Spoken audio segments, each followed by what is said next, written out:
អារម្មណ៍ទូមិនសូវរំទុំតែពួកខ្ញុំស្លូតត្រង់ជើញខ្វះនឹងតែស្អាតលួយខ្ញុំចូលចិត្តជីកងថែបរិស្ថានបើលុយទូមិនមានច្រើនក្តីតែបើសិនចង់ខ្ចីខ្ញុំអាចឲ្យខ្ចីបានបញ្ហាទៅធំទាំងប៉ុន្មានខ្ញុំអាចជួយបានបើមកពឹងពេ Friend វិញណែន I friend រកមើលអ្នកប្រាប់ឲ្យជាអ្នកណាក៏មើលអ្នកណាក៏មើលមកមកខ្ញុំអ្នកណាក៏មើលលាវតិចតិចតែសុំអ្នកណាក៏មើលហើយថាចំអ្នកណាក៏មើលខ្លាចសុំឃើញចំតែមើល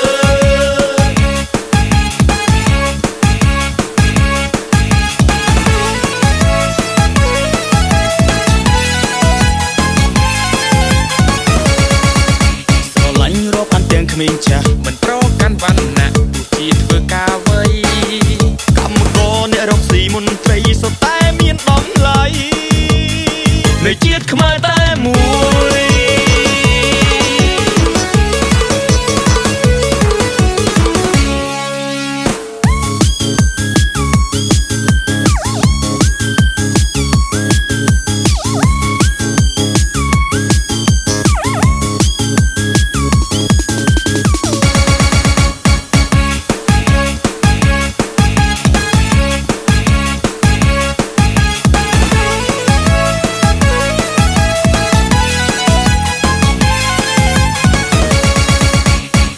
គួរឲ្យចាប់អារម្មណ៍ទូមិនសូវរំទុំតែពួកខ្ញុំស្លូតត្រង់